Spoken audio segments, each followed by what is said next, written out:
നാവിനെ കുറിച്ച് എന്താ പറയുക? നമ്മൾ ആദ്യമേ തുടങ്ങിയത് മറ്റേ ആ അങ്കിളൊരു അസൈൻമെന്റ് തന്നെ. അപ്പം നമ്മൾ അതിൽ തുടങ്ങിയിട്ടാണ്. അപ്പം അങ്ങനെയാണ് സ്റ്റാർട്ട് ചെയ്തത്. നാവ് എന്ന വിഷയത്തെ കുറിച്ചായിരുന്നു നമ്മൾ പഠിച്ചത്.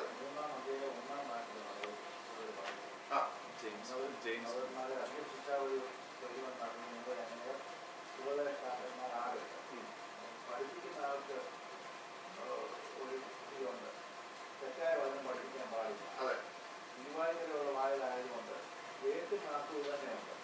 ഈ വചനം അനുസരിച്ചില്ലെങ്കിൽ അവർ വിശ്വാസം പോകില്ല. അതെ, നമ്മൾ ആ ഒരു വാക്യം മാത്രമേ പഠിച്ചുള്ളൂ എനിക്ക് തോന്നുന്നു അല്ലേ? നമ്മൾ എന്തായിരുന്നു പറഞ്ഞു നിർത്തിയ എനിക്ക് ഓർമ്മയുണ്ട്. അതിനൊരു സിസ്റ്റർ ഒരു ചോദ്യം ചോദിച്ചു, അതിനുത്തരമാണ് നമ്മൾ പറഞ്ഞ് പിന്നെ സമയം നമ്മളെ തീർന്നു, നമ്മൾ നിർത്തിയത്. എനിവേ, ഈ ഭാഗം നിങ്ങൾക്ക് ഇനി എന്തെങ്കിലും അതിനകത്ത് പഠിക്കണമല്ലോ, മനസ്സിലാവുന്നുണ്ടോ? നമ്മൾ കഴിഞ്ഞ ആഴ്ച പ്രൂവ് ചെയ്തല്ലോ ആ ചോദ്യം പിന്നെ വിഷയവും ആയിട്ട് ആ വാക്യം എന്തില്ല, ബന്ധമില്ല. അപ്പൊ ഇനി അതിനെ കണ്ടിന്യൂ ചെയ്ത് പോകേണ്ട ആവശ്യമില്ലല്ലോ. നമ്മൾ പഠിച്ച വിഷയത്തിലേക്ക് മടങ്ങി വരാം. നമ്മള് വിശ്വാസ, പ്രത്യാശ, സ്നേഹം എന്ന വിഷയമായിരുന്നു പഠിച്ചത്. യെശയ്യാപ്രവചനത്തിൽ നമ്മളൊരു വാക്യം വായിച്ചു, സഭ പണിയപ്പെടുന്നതിനെ കുറിച്ച്. എങ്ങനെയാ? വെട്ടുകുഴിയിൽ വെച്ച് തന്നെ കുറവുകൾ തീർത്ത കല്ലുകൾ കൊണ്ട് ആലയം പണിതുകൊണ്ട് ആലയത്തിനകത്ത് എന്ത് കേട്ടില്ല? ചില ആയുധങ്ങളുടെ പേരവിടെ പറഞ്ഞു അല്ലേ? ആ ശബ്ദമൊന്നും അവിടെ എന്ത് ചെയ്തില്ല, കേട്ടില്ല. അങ്ങനെ നമ്മളെ സഭ എന്താണ് എന്നതിനെ കുറിച്ചാണ് നമ്മൾ പഠിച്ചു വന്നപ്പോഴാണ് നമ്മൾ പഠിച്ച് ഓരോ വിഷയത്തിലേക്ക് കയറി നമ്മൾ വിശ്വാസം, പ്രത്യാശ, സ്നേഹം ഈ വിഷയത്തിലേക്ക് വന്നത്. 1 കൊരിന്ത്യർ ലേഖനം 12-ാം അധ്യായമാണെന്ന് നമ്മൾ വായിച്ചു കൊണ്ടിരുന്നത് അല്ലേ? ഓർമ്മയുണ്ടോ?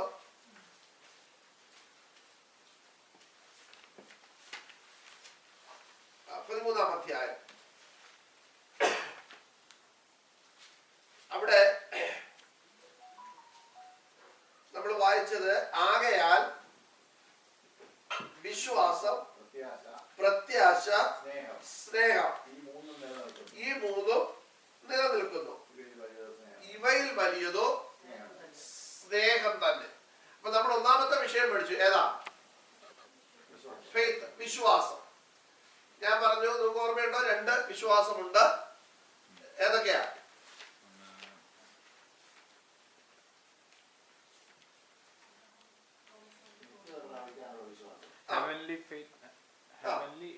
നിത്യത പ്രാപിക്കാനുള്ള ഒരു വിശ്വാസമുണ്ട്. 2, ഈ ലോകത്തിലെ എന്തെങ്കിലുമൊക്കെ നേടാൻ നമുക്കൊരു വിശ്വാസം ഉണ്ട്. ഞാൻ പറഞ്ഞു, രോഗം നമുക്ക് സൗഖ്യമാകുമെന്ന് നമ്മൾ എന്ത് ചെയ്യുന്നു? ആ വിശ്വാസം എന്തിനുള്ളതാണ്?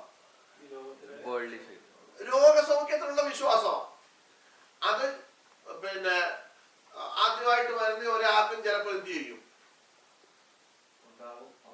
അവർക്ക് രോഗസൗഖ്യം ഉണ്ടാവും. അവര് വിശ്വസിക്കുന്നത് എന്താ? വിശ്വസിക്കുന്നത് അവര് ഇവിടെ വന്ന് യേശുവിനോട് പ്രാർത്ഥിച്ചാൽ എന്റെ രോഗം എന്ത് ചെയ്യും? സൗഖ്യമാകും. ചിലപ്പോ അവരുടെ രോഗം എന്ത് ചെയ്യും? സൗഖ്യമാകും. പക്ഷേ ആ രോഗസൗഖ്യം കൊണ്ട് അവരെവിടെ എത്തുകയില്ല. ഉറപ്പാണ്. നിത്യതയിൽ എത്തണമെങ്കിൽ നിത്യതയെ കുറിച്ചൊരു വിശ്വാസം ഉണ്ടാകണം. നിത്യതയിലെ വിശ്വാസം പ്രവൃത്തിയിലേക്ക് എന്ത് ചെയ്യണം? കൊണ്ടുവരണം. എന്താ പ്രവൃത്തി? രോഗസൗഖ്യം പ്രാപിച്ചപ്പോൾ ഈ വ്യക്തി മാനസാന്തരപ്പെട്ട് കാണുന്നില്ല. പക്ഷെ കർത്താവ് എന്ത് ചെയ്തു? ഒരടയാളം എന്ന നിലയിൽ യേശു ഇന്നും ജീവിക്കുന്ന ദൈവമാണെന്ന് അവരെന്ന് അറിയാൻ വേണ്ടി അവർക്ക് എന്ത് ചെയ്തു? രോഗസൗഖ്യം കൊടുത്തു. ഞാൻ പറയുന്നത് തെറ്റുണ്ടെന്ന് നിങ്ങൾക്ക് പറയാം. പക്ഷേ രോഗസൗഖ്യം കിട്ടിയത് കൊണ്ട് ഈ പുള്ളി പറയുക, ഞാൻ കർത്താവിന്റെ ഏറ്റവും അടുത്ത പുള്ളിയാ, ഇനി ഇങ്ങനെ അങ്ങ് പോയാ മതി, ഞാൻ എവിടെ ചെല്ലും? ചെല്ലത്തില്ല. നിത്യതയിൽ പോകാൻ വേറെ ഒരു കുറെ ക്രൈറ്റീരിയ ഉണ്ട്. മനസ്സിലായോ?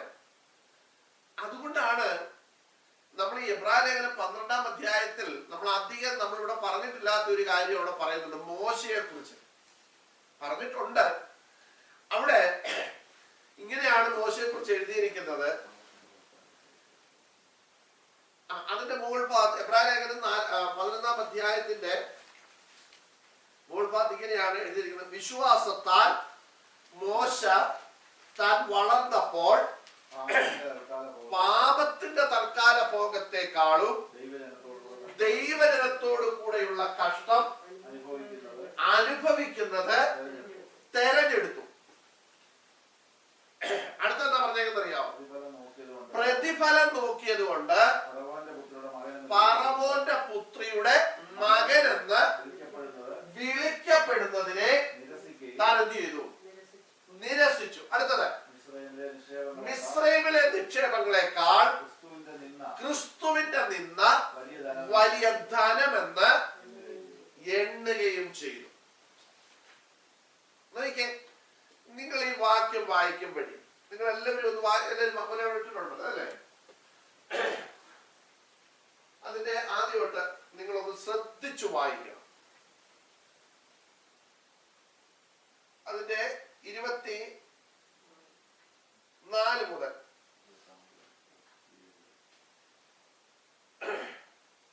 27 നോക്കിക്കോട്ടെ.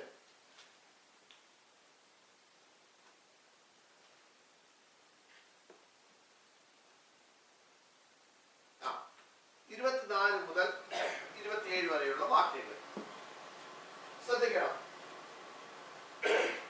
വിശ്വാസത്താൽ മോശ താൻ വളർന്നപ്പോൾ, ചരിത്രമൊക്കെ നമുക്കറിയാം, അതിലൊക്കെ നമ്മൾ പോയ സമയം ഒത്തിരി പോകും.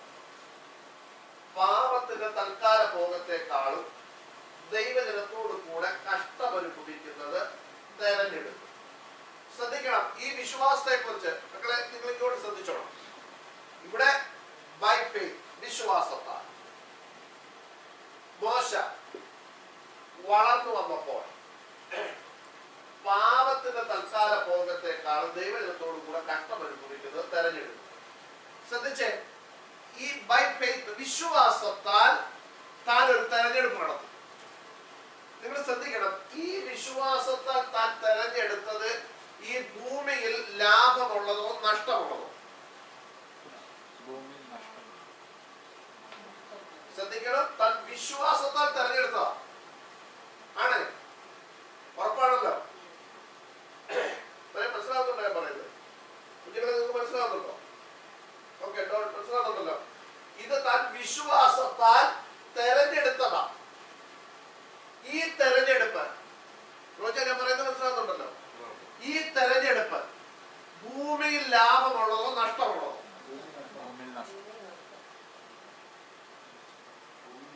ഉറപ്പാണോ? അതേപോലെ ഭൂമിയിൽ എന്താ നഷ്ടം? അടുത്ത വാക്യത്തെ ശ്രദ്ധിച്ചോണം. പ്രതിഫലം നോക്കിയത് കൊണ്ട് ഫറവോന്റെ പുത്രിയുടെ മകൻ എന്ന് വിളിക്കപ്പെടുന്നത് നിരസിച്ചു. അപ്പൊ ഈ പ്രതിഫലം ഏതാ? പ്രതിഫലം നോക്കിയത് കൊണ്ട്. ഇംഗ്ലീഷ് അങ്ങനെ കാണല്ലോ, ഇംഗ്ലീഷ് അങ്ങനെ കാണല്ലോ അല്ലേ? ഓക്കെ, അപ്പൊ ഈ പ്രതിഫലം എവിടാ കിട്ടുന്നത്? എവിടാ കിട്ടുന്നത്? ഇവിടെ പറയുന്നു, പ്രതിഫലം നോക്കിയത് കൊണ്ട് ഫറവോന്റെ പുത്രിയുടെ മകൻ എന്ന് വിളിക്കപ്പെടുന്നത് നിരസിച്ചു. നിരസിച്ചു എന്ന് പറഞ്ഞാൽ തള്ളിക്കളഞ്ഞു, എനിക്കത് വേണ്ട. പ്രതിഫലം നോക്കിയത് കൊണ്ട്. മോശ ബുദ്ധിമാനോ മണ്ടനോ? വ്യക്തി മനസ്സിലാകുന്നു നോക്കാം. മോശ ബുദ്ധിമാനാണോ അതോ ഫൂളിഷ്മാനാണോ?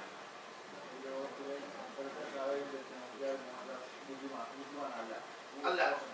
എന്താ കാണിച്ചോളത്?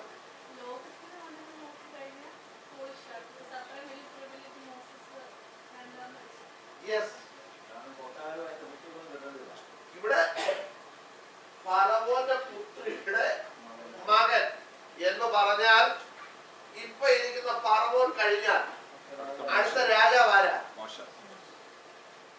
മോശയാ.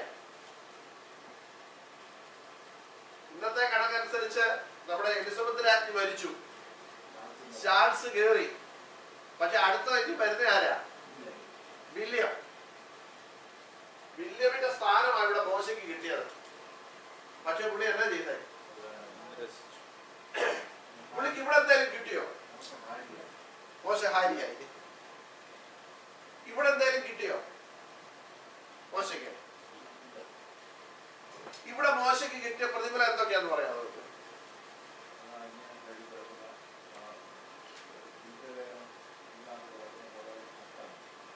മോശയ്ക്ക് പൗലോസിനല്ല, മോശയ്ക്ക് കിട്ടിയ പ്രതിഫലം എന്തൊക്കെയാ? മോശ ഇവിടെ പ്രതിഫലം നോക്കിയത് കൊണ്ട് ഫറവോന്റെ പുത്രിയുടെ മകൻ എന്ന് വിളിക്കപ്പെടുന്നത് നിരസിച്ചു. പക്ഷെ മോശയ്ക്ക് ഇവിടെ പ്രതിഫലം വല്ലതും കിട്ടിയോ? കിട്ടിയില്ല. പക്ഷെ കുറെ കാര്യങ്ങൾ പുള്ളിക്ക് കിട്ടിയതായിട്ട് ബൈബിളിൽ നമ്മൾ എന്ത് ചെയ്യുന്നുണ്ട്? എന്തൊക്കെയാണെന്നറിയോ?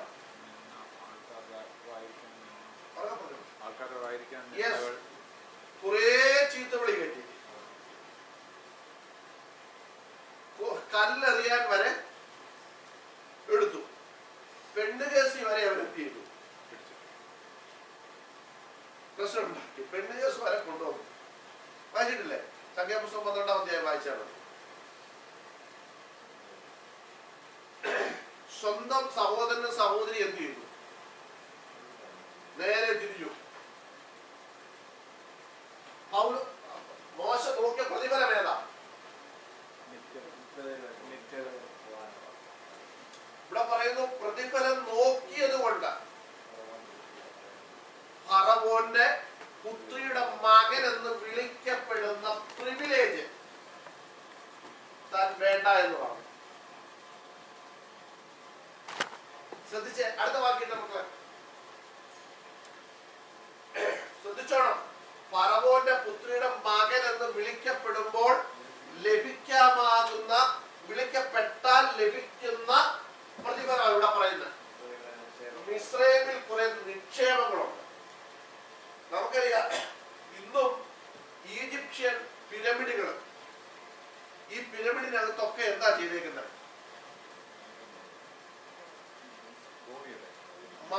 മമ്മീസ് വെച്ചിട്ടുണ്ട്. ഇതിനകത്തൊക്കെ കൂടി കണക്കിന് ഈ രത്നങ്ങളും സ്വർണവും ഒക്കെ എന്ത് ചെയ്തിട്ടുണ്ട്? ഇട്ടിട്ടുണ്ട്. നോക്കിയേ, അങ്ങനെയാണ് അവരെ അടക്കിയതെങ്കിൽ ഫറവോന്റെ കൊട്ടാരത്തിൽ എന്ത് നിക്ഷേപം കണ്ടായിരുന്നു? നമ്മൾ ചിന്തിക്കുന്നതിന് അപ്പുറത്ത് എന്ത് ഉണ്ട്? അപ്പൊ ഇതിന്റെ എല്ലാം അവകാശി ആരായിട്ടാകണ്ടേ? ആരാകണ്ടേ? മോശയാകണ്ടേ? അതാ ഇവിടെ പറഞ്ഞത്. മിസ്രൈമിലെ നിക്ഷേപങ്ങളെക്കാൾ സത്യത്തിൽ ഇത് എങ്ങനെ നമുക്ക് നമ്മുടെ ജീവിതത്തിൽ അംഗീകരിക്കാൻ പറ്റും? ഇവിടെ എന്താ കിട്ടുന്നത്? ഇത് തഴുമ്പോ എന്താ കിട്ടുന്നത്? ശ്രദ്ധിച്ചോണം. ഇന്ന് നമ്മള് പലരും പഠിച്ചിട്ട് നമ്മൾ പഠിപ്പിക്കുന്നത്, നിങ്ങൾ ക്രിസ്തുവിന് വേണ്ടി ചിലത് നഷ്ടമാക്കിയാൽ എന്തോ കിട്ടുമോ നമ്മൾ പഠിപ്പിക്കുന്നത്? ലാഭമായത് ചിലത് നിങ്ങൾക്ക് എന്ത് ചെയ്യാൻ പോവാം? കേട്ടില്ലേ? പഠിപ്പിക്കും, കിട്ടാൻ പോവാ. ശ്രദ്ധിക്കണം. ഇവിടെ പുളി കിട്ടാ, പുളി ഏതാ കളഞ്ഞത്? നമ്മൾ പറയുന്നു നമ്മൾ ഇത് അനുഭവിച്ചാൽ ഇത് നമുക്ക് കിട്ടും, അങ്ങനല്ലേ പഠിപ്പിക്കുന്നത്? ശ്രദ്ധിച്ചോണം. ആണോ ചോദിച്ച? ഏത്? ക്രിസ്തുവിന്റെ നിന്ന നമ്മൾ അനുഭവിച്ചാൽ നമുക്ക് എന്ത് കിട്ടും? മിസ്രൈം വേണ്ട, ഭൂമിയിലെ ഭയങ്കര നിക്ഷേപങ്ങൾ കർത്താവ് നമുക്ക് വേണ്ടി എന്ത് ചെയ്യാൻ പോവാ? തുറക്കാൻ പോവാ. കേട്ടില്ലേ? അതുപോലെ ഞാൻ പറഞ്ഞത് ശരിയാണ്. ഇതല്ലേ പഠിപ്പിക്കുന്നത്? ഈ ക്രിസ്തുവിന്റെ നിന്ന നമ്മൾ സഹിച്ചാൽ നമുക്ക് ഈ ഭൂമിയിലെ ഭയങ്കര നിക്ഷേപങ്ങൾ ദൈവം ഒരുക്കാൻ പോവാ. ഭയങ്കര, നിങ്ങൾക്ക് വീട്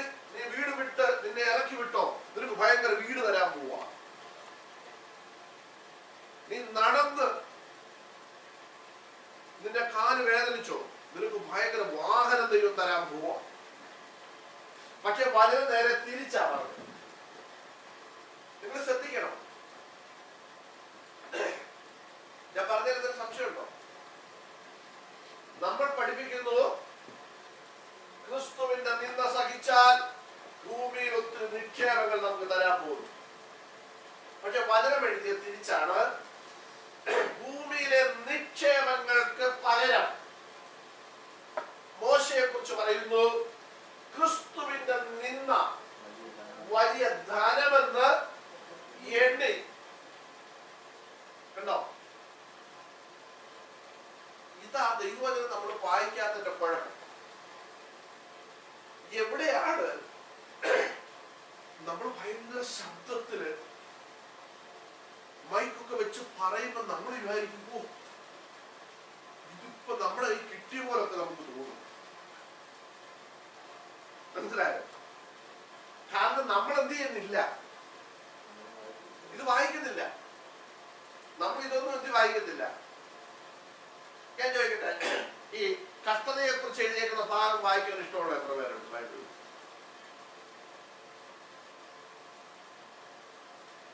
ഇഷ്ടമുണ്ടോ? ഇഷ്ടമില്ല കേട്ടോ. ഇപ്പൊ ചോദിച്ചോണ്ട് പറയും ഇഷ്ടമാണ്. പക്ഷെ നമുക്ക് എപ്പോഴും ഇഷ്ടം ഏതാ? നമ്മളിങ്ങനെ വിഷമിച്ചിരിക്കുമ്പോഴേ ബൈബിൾ ഇങ്ങനെ തുറക്കുമ്പോ ഭയപ്പെടേണ്ട, ഞാൻ നിന്റെ കൂടെയുണ്ട്, ഞാൻ നിന്നെ ഉദ്ധരിക്കും, നിനക്ക് വാതിലുകൾ തുറക്കപ്പെടും. ഇത് കിട്ടുന്നതിനാണോ ഇഷ്ടം? മിസ്രൈമിലെ നിക്ഷേപങ്ങളെക്കാൾ മോശ ക്രിസ്തുവിന്റെ നിന്ന വലിയ ധനമെന്നെങ്കിൽ ഈ വാക്യം കിട്ടുന്നതാണോ ഇഷ്ടം? ഏതാ ഇഷ്ടം? ഏമന് വിട്ടോസായി, ഏത് വാക്യം ഇഷ്ടം?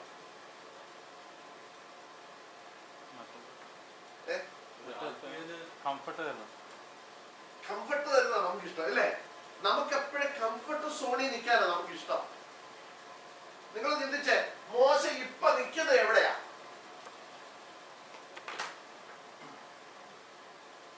മോശ എവിടാ നിന്നത്? എവിടാ നിന്നത്? കംഫർട്ട് സോണിലാണ് നിന്നത്. നിന്ന മോശ പറയുകയാ,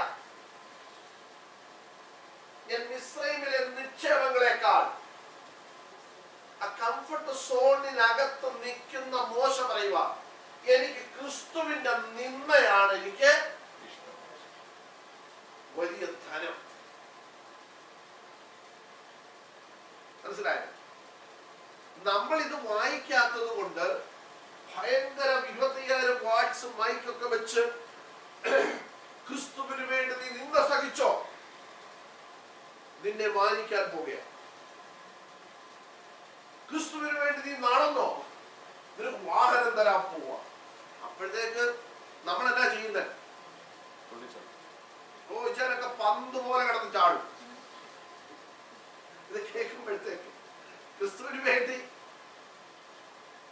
ഒത്തിരി നിന്ന എന്ത് ചെയ്തിട്ടുണ്ട്, കളിയാക്കൽ കേട്ടിട്ടുണ്ട്. ചോദിച്ചാൽ പറയാം, ആന്റി തുള്ളിയില്ലെങ്കിൽ തുള്ളടി, കേട്ടില്ലേ? കാരണം നമുക്കിത് കേൾക്കുമ്പോൾ ഭയങ്കര സുഖമാണ് നമുക്ക്. പക്ഷെ നമ്മൾ വചനം എന്ത് ചെയ്തിട്ടില്ല. പറഞ്ഞ മനസ്സിലായോ? ഞാൻ ചോദിക്കട്ടെ, ഇവരെന്തെങ്കിലും ധനം ഇവിടെ കണ്ടോ?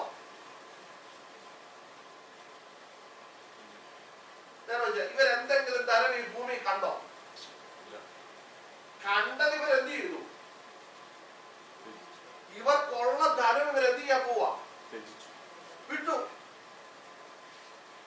ഇതിന്റെ മോൾ ഭാഗത്ത് നമ്മൾ വായിച്ചത്, മോൾ ഭാഗമാക്കിയിട്ട് നമ്മള് പ്രതിഫലം നോക്കിയത് കൊണ്ട്. അപ്പൊ ഇവരുടെ നോട്ടം എന്താ നോട്ടമായിരുന്നു?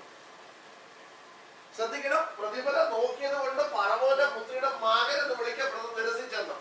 അപ്പൊ എന്നാ നോട്ടം അവര് നോക്കിയേ? ഇവരെങ്ങോട്ടാ നോക്കിയേ?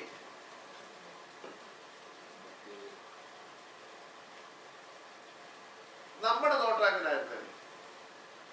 ഈ മോശയുടെ സ്ഥാനത്ത് നമ്മളുടെ ഒരാളായിരുന്നെങ്കിൽ എങ്ങനെ നോക്കിയേ?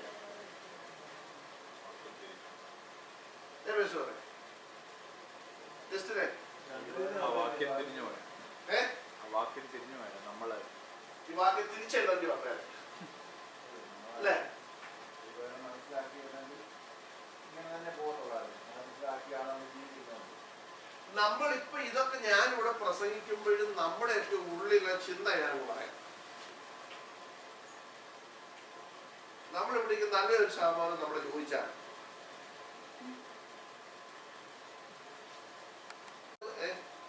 അതിനകത്തൊരു ലൈൻ നമ്മൾ പാടി, ഞാൻ അവൻ ഉള്ള കയ്യിലിരിക്കുകയാണ്, ആരുമില്ല എനിക്ക് ദോഷം ചെയ്യാൻ. അടുത്ത വാക്യം എന്തുവാ? ഇന്ന് എനിക്ക് വന്ന് നേരിടുന്നതെല്ലാം തൻഹിതമെന്ന് ഞാൻ അറിയുന്നു. ശ്രദ്ധിക്കണം, ആദ്യത്തെ ലൈൻ ശ്രദ്ധിക്കണം. ഞാൻ എവിടെ ഇരിക്കുന്നത്? ആണോ?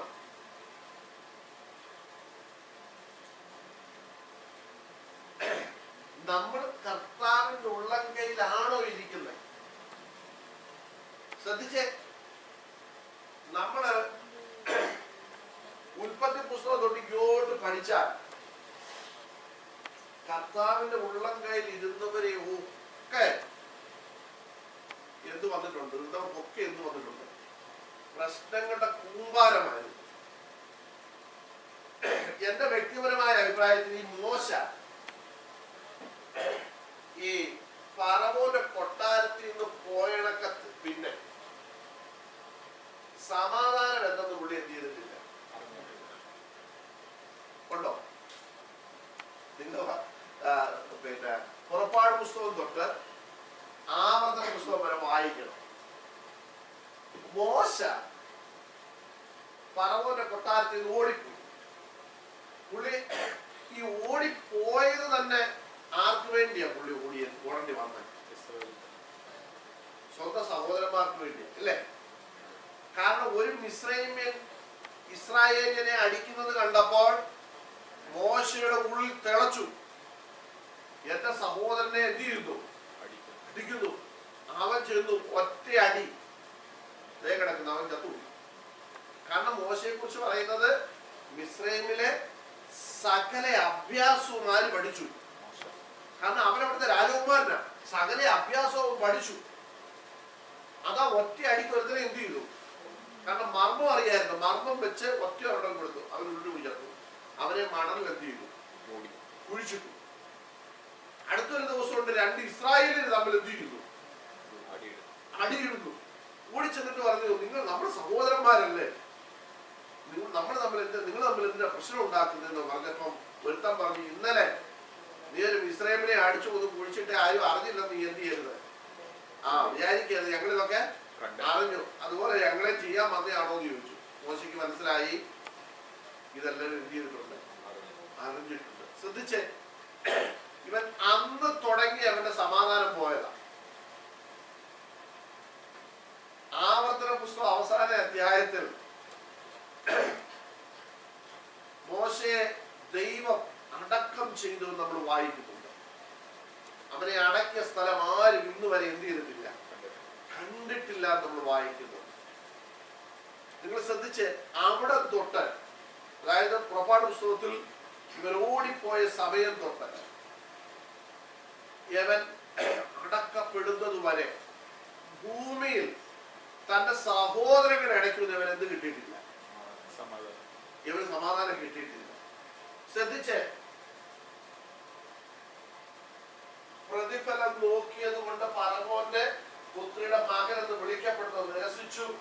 അടുത്തത്, മിസ്രൈമിലെ നിക്ഷേപങ്ങളെക്കാൾ ക്രിസ്തുവിന്റെ എടുത്തു നോക്കിയിട്ട് നിന്ന വലിയ ധനമെന്ന് എണ്ണി. ആദ്യത്തെ വാക്ക് നമ്മൾ തന്നെ വായിച്ചത്, പാപത്തിന്റെ തൽക്കാല ഭോഗത്തെക്കാളും ദൈവജനത്തോടും നോക്കിക്കേ, യവന് സമാധാനം കൊടുക്കാത്ത ഈ ദൈവജനം ദൈവത്തിന്റെ ജനത്തോടു കൂടെ കഷ്ടം അനുഭവിക്കുന്നത് അവൻ ചെയ്തു. ഞാൻ ചോദിക്കേണ്ട ദൈവമക്കളെ, ഞാനടക്കം നമുക്ക് ഉൾക്കൊള്ളാൻ പറ്റുമല്ലോ?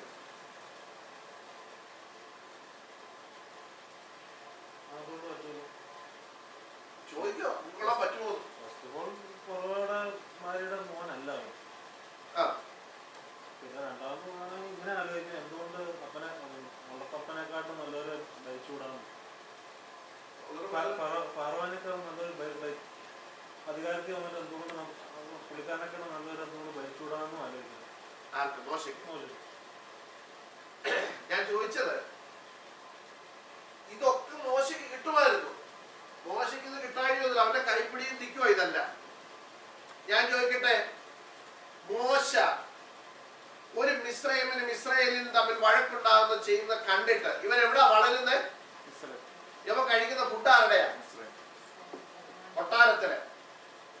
ഇവൻ ഇട്ടിരിക്കുന്ന വസ്ത്രം ആരുടെയാ? കൊട്ടാരത്തില്. ഇവൻ താമസിക്കുന്ന എവിടാ?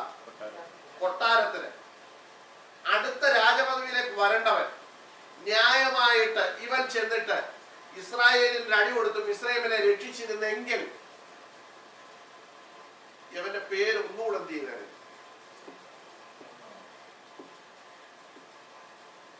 ഉയർന്നു വന്നേ. ആയിക്കോട്ടെ, പക്ഷെ ഇവനിപ്പോ ആരാ? ഫറവോന്റെ പുത്രിയുടെ മകനാ. ഇവനെല്ലാം അധികാരമുണ്ട് അവിടെ. ഈ സമയത്താണ് ഇവൻ ആർക്ക് വേണ്ടി ഇറങ്ങി പുറപ്പെട്ടത്? ദൈവജനത്തിനു വേണ്ടി ഇറങ്ങി പുറപ്പെട്ടത്. ഇപ്പൊ അപ്പു പറഞ്ഞ കണക്കിന് അവൻ വിചാരിക്കുക ഫറവോനെക്കാട്ടി നല്ലപോലൊന്ന് ഭരിച്ചൊക്കെ ഇരിക്കാമെന്ന് വിചാരിച്ചായിരുന്നെങ്കിൽ അവന് വേണേ എന്ത് ചെയ്യായിരുന്നായിരിക്കും. ചിലപ്പോ ഇസ്രായേലിലെ രാജ ആ സിംഹാസനത്തിലേക്ക് ചിലപ്പോ ഇവരെത്തി ചെയ്തേനെ, വന്നേ. പക്ഷേ ഇവിടെ വിശ്വാസത്താൽ താൻ വളർന്നു വന്നപ്പോൾ പാപത്തിന്റെ തൽക്കാല ഭോഗം. ശ്രദ്ധിക്കണം, മിസ്രൈമിൽ എപ്പോഴും ആർക്കെതിരാ? ദൈവജനത്തിന് എതിരാ. നിങ്ങൾ ശ്രദ്ധിച്ച്, ഇവൻ ഒരു ഇസ്രായേലിലാണെങ്കിലും യവൻ അവിടെ ഭരണത്തിലേക്ക് വരുമ്പോ ഇവൻ ആർക്കെതിരാകും?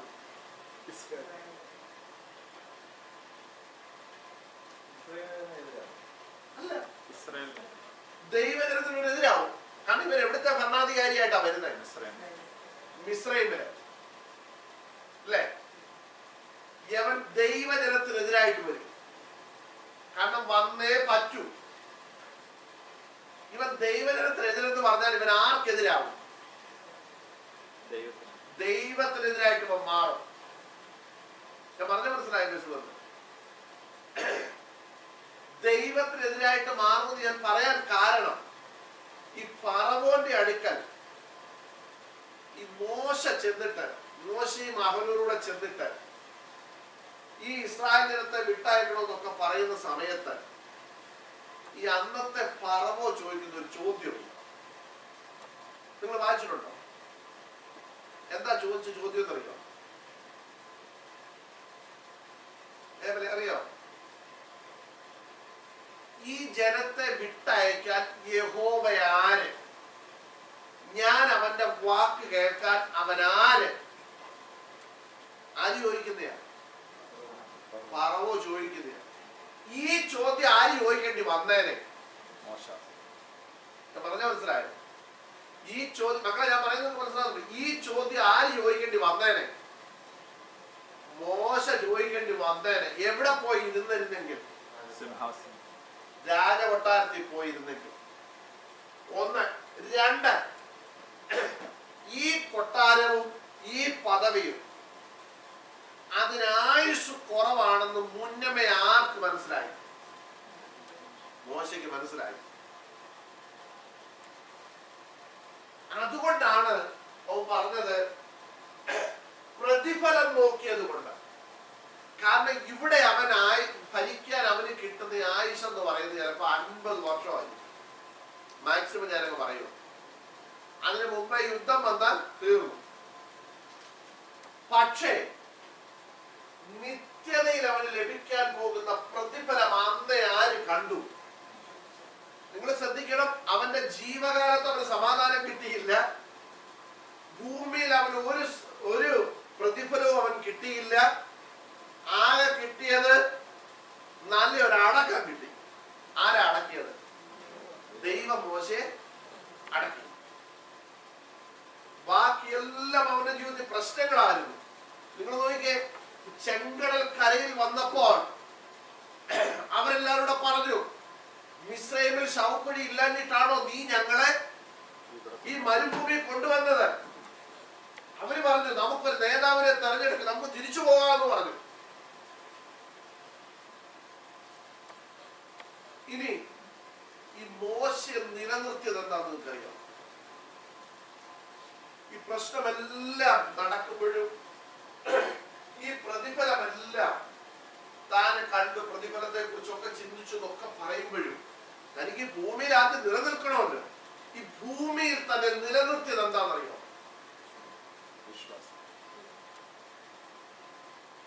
വിശ്വാസമാണ്. ഓക്കെ, എന്താ നിലനിർത്തിയത്? അതെല്ലാം ഉണ്ട്.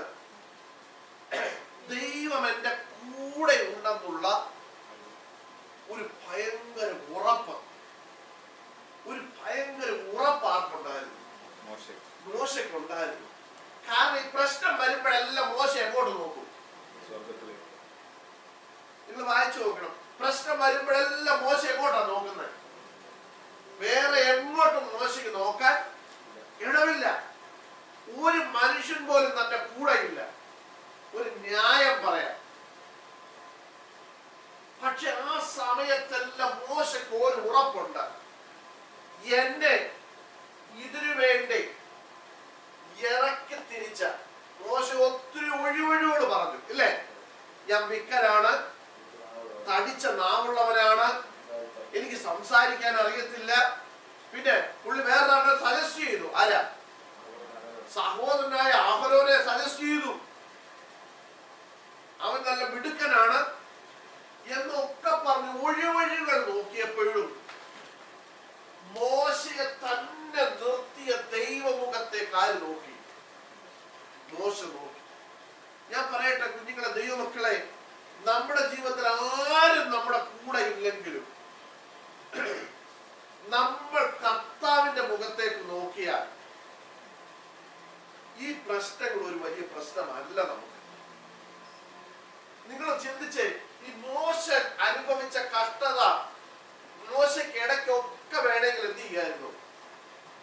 ഞാൻ ഇനി ഇല്ല, ദൈവമാണ് എന്നെ അപ്പോൾ നിന്ന, ദൈവമേ പിടിച്ചോ. കാരണം മോശയെ കുറിച്ച് പറയുന്നു, ദൈവവുമായിട്ട് അഭിമുഖമായി സംസാരിച്ച ഒരു പ്രവാചകൻ എന്ന് പറഞ്ഞാൽ നമ്മൾ ഈ സംസാരിക്കുന്ന പോലെ ദൈവവുമായിട്ട് സംസാരിച്ച ഒരു പ്രവാചകൻ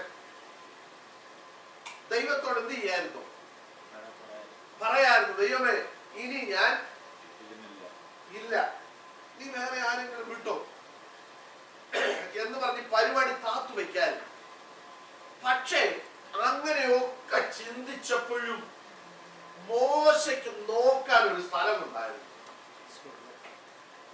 മോശ ദൈവമുഖത്തേക്ക് നോക്കി. ഈ ദൈവമുഖത്തേക്ക് നോക്കിയപ്പോഴും പ്രശ്നമൊന്നും മാറിയില്ല. മാറിയോ? പ്രശ്നം മാറിയോ മോശയുടെ? പക്ഷേ ഈ പ്രശ്നത്തിന്റെ നടുവിൽ കൂടി ഇവരെ നയിച്ചോണ്ട് പോകാനുള്ള കൃപ ആര് കൊടുത്തു? ദൈവം കൊടുത്തു. അതാണ് പൗലോസിനോട് പറഞ്ഞത്, എന്റെ കൃപ നിനക്ക് മതി. മനസ്സിലായോ? ഞാൻ പറഞ്ഞ മനസ്സിലായോ? മോശ ദൈവമുഖത്തേക്ക് നോക്കിയപ്പോഴൊന്നും പ്രശ്നം മാറിയിട്ടൊന്നുമില്ല. തൽക്കാല പരിഹാരങ്ങളെ ഉണ്ടായിട്ടുള്ളൂ. അത് കഴിയുമ്പോ അടുത്ത പ്രശ്നം എന്ത് ചെയ്യും? വരുക. ഇതിനേക്കാൾ ഭയങ്കര പ്രശ്നം അടുത്തതേ വരുന്നു. അന്നേരം മോശ ദൈവമുഖത്തേക്ക് നോക്കും. മോശയ്ക്ക് ലഭിച്ചതെന്താ? ഈ ജനത്തെ കൊണ്ടുപോകാനുള്ള കൃപ കൊടുത്തു. ഇനി ഒരു കാര്യം കൂടെ ഞാൻ പറയാം. ഈ പ്രശ്നങ്ങൾ വന്ന് യവന്റെ ലക്ഷ്യം വേണേ തെറ്റിപ്പോകാൻ. ഏതാ? നിത്യതയെ കുറിച്ചുള്ള യവന്റെ ലക്ഷ്യം എന്ത് ചെയ്യായിരുന്നു? തെറ്റിപ്പോകായിരുന്നു. കർത്താവേ, എനിക്ക് അങ്ങ് വന്നില്ലേലും ഈ പ്രതിഫലം ഒന്നും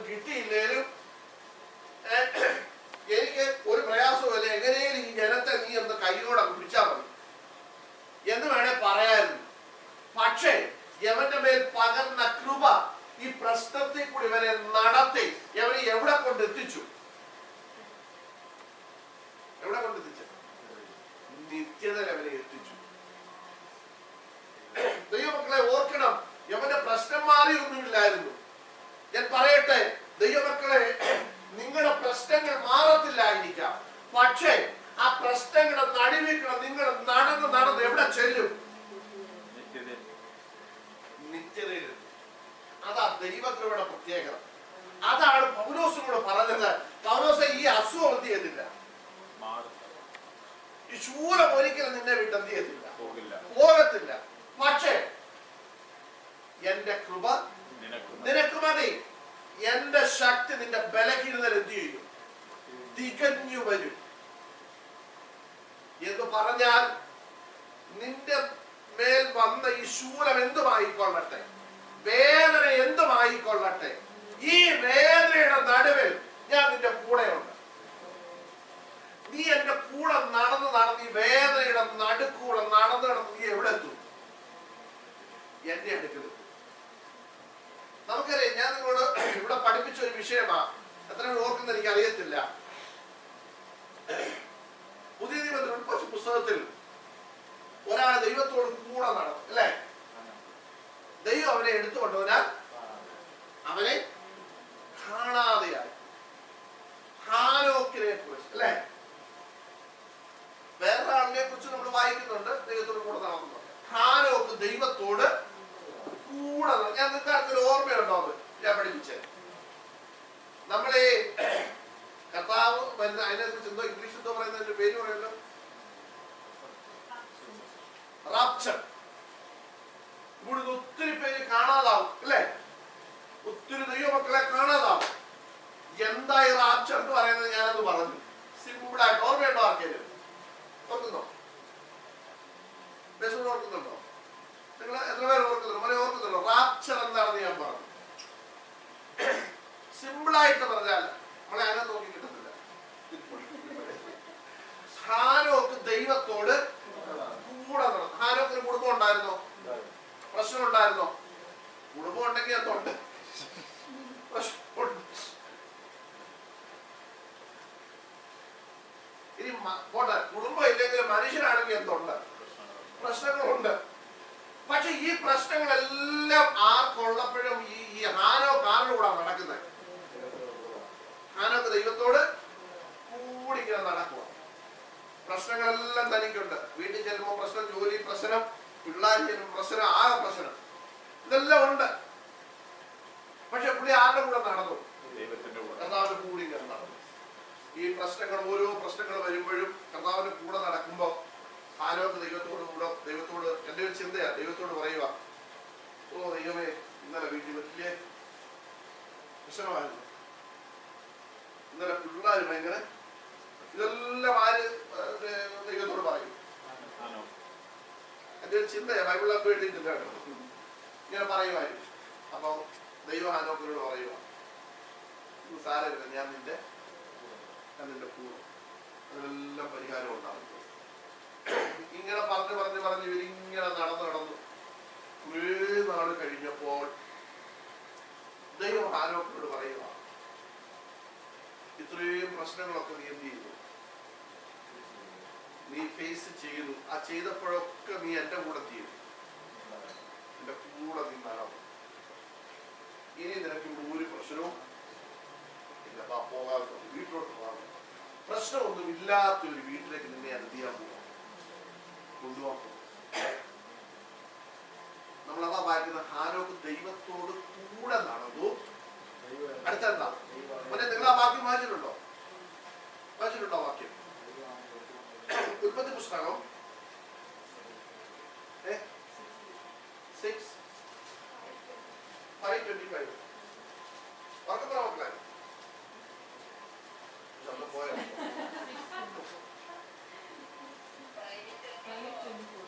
5:24.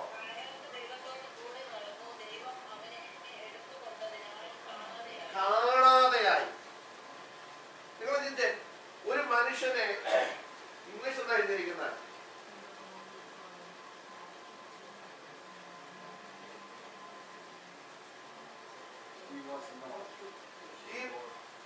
And he was not, for God took him.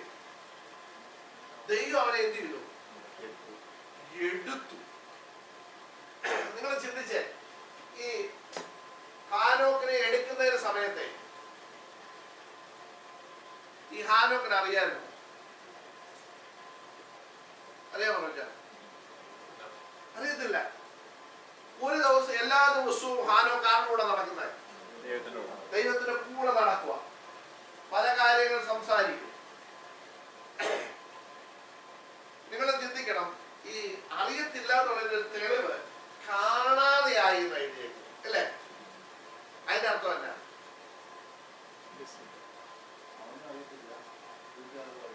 ഹാനോക്കിനും അറിയത്തില്ല നാളെ കർത്താവ് എന്നെ ഇങ്ങോട്ടങ്ങ് വീട്ടിലോട്ട് പോകുന്ന ആർക്കറിയത്തില്ല. വിളിച്ചാ ഹാനോക്കിനും അറിയത്തില്ല. ഈ ഹാനോക്കിനോട് ഇന്ന് കർത്താവ് പറയുക, ഹാനോക്കെ നാളെ നമ്മളങ്ങ് വീട്ടിലോട്ട് പോവാം, അതുകൊണ്ട് നീ തയ്യാറേ?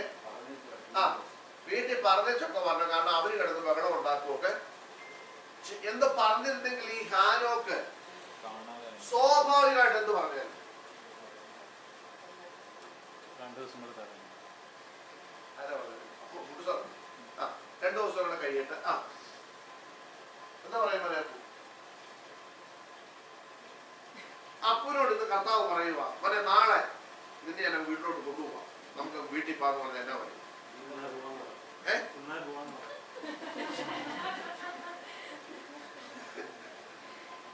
എന്തൊരു വ്യത്യാസ.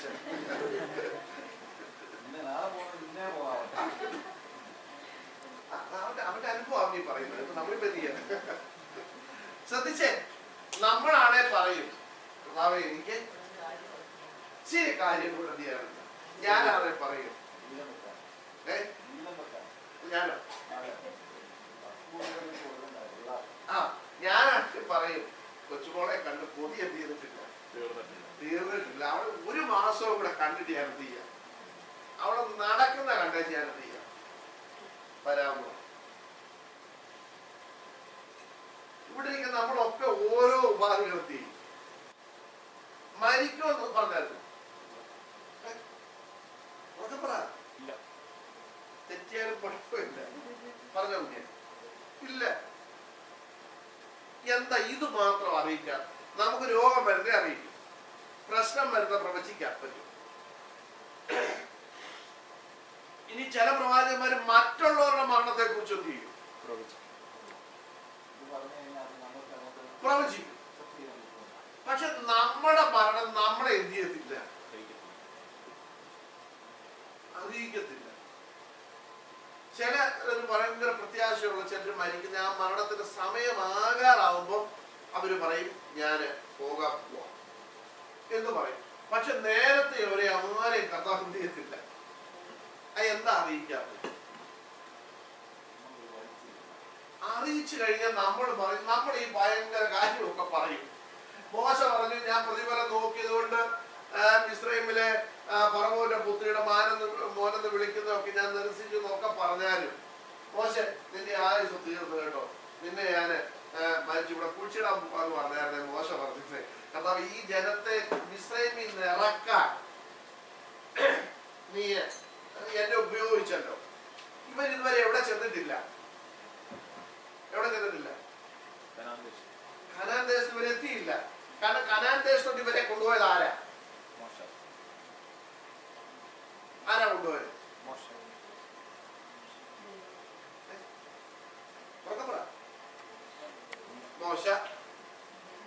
ദൈവം മോശത്രു കനാൻ ദേശത്ത് ഇവരെ കൊണ്ടുപോയത് അല്ല, ജോഷുവ. ആരൊക്കെ എന്നേ മരിച്ചു. അവരൊക്കെ എന്നേ മരിച്ചു. മോശ മരിക്കുന്നതിന് മുമ്പേ ആര് മരിച്ചു? അവരും മരിച്ചു. ഇവരെ കൊണ്ടുപോയത് ആരാ? ആവർത്തന പുസ്തകം കഴിഞ്ഞ അടുത്ത പുസ്തകം ഏതാ? യോശുവ. ആരാ കൊണ്ടുപോയത്? നിങ്ങൾ യോശുവയുടെ പുസ്തകം 1-ാം അധ്യായം വായിച്ചു നോക്ക്. വായിക്കട്ടെ, ഇപ്പൊ വായിക്കട്ടെ, വീട്ടിൽ പോയി വായിച്ചാൽ മതി. ഇവരെ അങ്ങ് അവിടെ കൊണ്ടുപോയത് ആരാ? പിന്നെ യോശുവയ കൊണ്ടുപോയത്. ഞാൻ പറഞ്ഞു വന്നത്, മോശ പറയും, മോശയോട് പറയുക, മോശ നീ കയറി വാ, നിന്റെ ആയുസെല്ലാം തീർന്നു, പരിപാടി തീർന്നു, ഇവിടെ വെച്ച് അടക്കാൻ പോവാന്ന് പറഞ്ഞാൽ ഉടനെ മോശ പറയും, കർത്താവേ അവിടുന്ന് ഇത്രയും നിന്ന സഹിച്ച് ഇത്രയുമാരുടെ ചീത്ത വിളി കേട്ട് ഞാൻ ഇതെല്ലാം സഹിച്ച് ഇവരെ ഇവിടെ വരെ കൊണ്ടുവന്നു, ഈ വാതുക്ക കൊണ്ടത് കുടം എന്ത് ചെയ്യരുത്, കുടയ്ക്കരുത്, എന്നെ കൂടെ ആ ദേശത്ത് കൊണ്ടുപോയിട്ട് എന്ത് ചെയ്യണം, ഈ ജനത്തെ അവിടെ നിന്ന് കൊണ്ടാക്കിയിട്ട് നീ എന്നെ എന്ത് ചെയ്തു, ഈ എടുത്തുവന്ന് മോശ പറഞ്ഞേ. പക്ഷേ ഈ മലമുകളിൽ വിളിച്ചിട്ട്, നെബോ പർവ്വതത്തിൽ വിളിച്ചിട്ട് മോശയെ ദൈവം എല്ലായിടവും കാണിച്ചു. ഇതാണ് ഞാൻ ഇസ്രായേൽ ജനത്തിന് കൊടുക്കാമെന്ന് വാഗ്ദത്തം ചെയ്ത ദേശം. നിങ്ങൾ ആവർത്തന പുസ്തകം അവസാന അധ്യായം വായിച്ചു നോക്കിയിട്ട് ഇതെല്ലാം കാണിച്ചു. അവിടെ വെച്ച് മോശ എന്ത് ചെയ്തു? മരിച്ചു. ഞാൻ പറഞ്ഞു വന്നത്, ഈ ഹാനോക്ക് ഒരു ദിവസം ഇങ്ങനെ ദൈവത്തിന്റെ കൂടെ നടന്ന് വർത്താനം പറഞ്ഞുകൊണ്ട് കൂടുന്ന സമയത്ത് ദൈവം പറഞ്ഞു, നിന്റെ പ്രശ്നങ്ങളെല്ലാം ഇന്നോട് തീരാൻ പോവാ, തീരാൻ പോവാ, അതുകൊണ്ട് നമുക്ക് ഇങ്ങോട്ട് പോകാം, നേരെ വീട്ടിലേക്ക് പോകാം. ഇതാ റാപ്ചർ. മനസ്സിലായോ? കാരണം നമ്മൾ ഇങ്ങനെ ദൈവത്തിന്റെ കൂടെ നടന്നു. ഒരു ദിവസം ദൈവം പറഞ്ഞു, എന്റെ കൂടെ നടക്കുന്നവരെല്ലാം കയറി വരാൻ പറയും. ആരും എന്ത് ചെയ്തില്ല, അറിയത്തില്ല. നമുക്ക് ആരോടും എന്ത് ചെയ്യാൻ പറ്റത്തില്ല, പറയാൻ പറ്റത്തില്ല. ഒരു ദിവസം നമ്മളെല്ലാം എന്ത് ചെയ്യും? ഇവിടുന്ന് അപ്രത്യക്ഷമാവും, നമ്മളെ കാണാതാകും. അതാണ് ഇവിടെ എഴുതിയിരിക്കുന്നത്. ആരോട് ദൈവത്തോട് കൂടെ നടന്നു, ദൈവം അവനെ എടുത്തുകൊണ്ട് നമ്മളെ ഒരു ദിവസം ഇവിടുന്ന് എന്ത് ചെയ്യാൻ പോവാ, എടുക്കാൻ പോവാ. ആരും അറിയത്തില്ല, നമ്മളെല്ലാം അപ്രത്യക്ഷമാകും, എല്ലാരും തിരക്കും. റോച്ചാൻ എന്തിയെ, ഷീന എന്തിയെ, കാറിന് എന്തിയെ, ഏതാ എന്തിയെ, പഠിക്കാൻ വരുന്നില്ലല്ലോ, ജോലിക്ക് ആളിനെ കാണുന്നില്ല, എവിടെ പോയി, കാണാതായി. ഇതാണ് റാപ്ച. ഇതാണ് കർത്താവ് നമ്മളെ എടുക്കുമെന്ന് പറയുന്നത്. മനസ്സിലായോ? ഓക്കെ, നമുക്ക് വിഷയത്തിലേക്ക് മടക്കി വരാം. മോശ ഒത്തിരി പ്രശ്നങ്ങളൊക്കെ അനുഭവിച്ചു. താൻ വിശ്വാസത്താൽ ഇതെല്ലാം അനുഭവിച്ചു. അപ്പൊ തന്റെ വിശ്വാസം എന്തായിരുന്നു? ഇനി അതാണ് നമ്മുടെ വിഷയം. എന്തായിരുന്നു തന്റെ വിശ്വാസം? എല്ലാം അവിടെ പറഞ്ഞു. 24-ാമത്തെ വാക്യം തുടങ്ങുമ്പോൾ, എബ്രായ ലേഖനം 11-ാം അധ്യായം 24-ാം വാക്യം തുടങ്ങുന്നത് വിശ്വാസത്താൽ മോശ താൻ വളർന്നപ്പോൾ പാപത്തിന് തൽക്കാലത്തേക്കാൾ ദൈവത്തോട് കൂടെ കഷ്ടം അനുഭവിക്കുന്നത് തെരഞ്ഞെടുത്തു. അപ്പൊ ഇനി എന്റെ ചിലപ്പം 3 വാക്യം നമ്മൾ പഠിച്ചു. ഇനി ഈ തുടക്കത്തിൽ പറഞ്ഞ വിശ്വാസം എന്തായിരുന്നു? ഏവനെ എന്തായിരുന്നു വിശ്വാസം?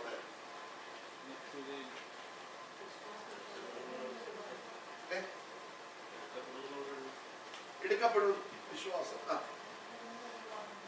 യെസ്,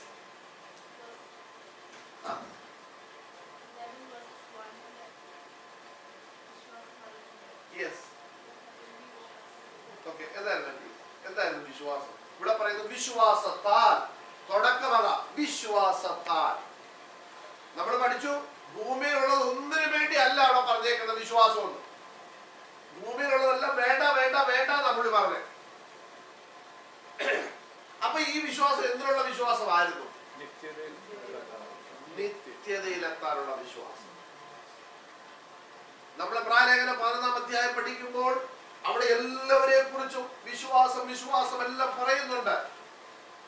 ഓരോ വ്യക്തികളെ കുറിച്ചും വിശ്വാസത്താൽ ഹാനോക്ക്, വിശ്വാസത്താൽ യോശുവ, വിശ്വാസത്താൽ അബ്രഹാം, വിശ്വാസത്താൽ യാക്കോബ്, വിശ്വാസത്താൽ ഇങ്ങനെ ഓരോരുത്തരുടെ ഗിദയോൻ, ഏലിയാവ്, ഇങ്ങനെ ഓരോ പേരും വിശ്വാസത്താൽ പറഞ്ഞു.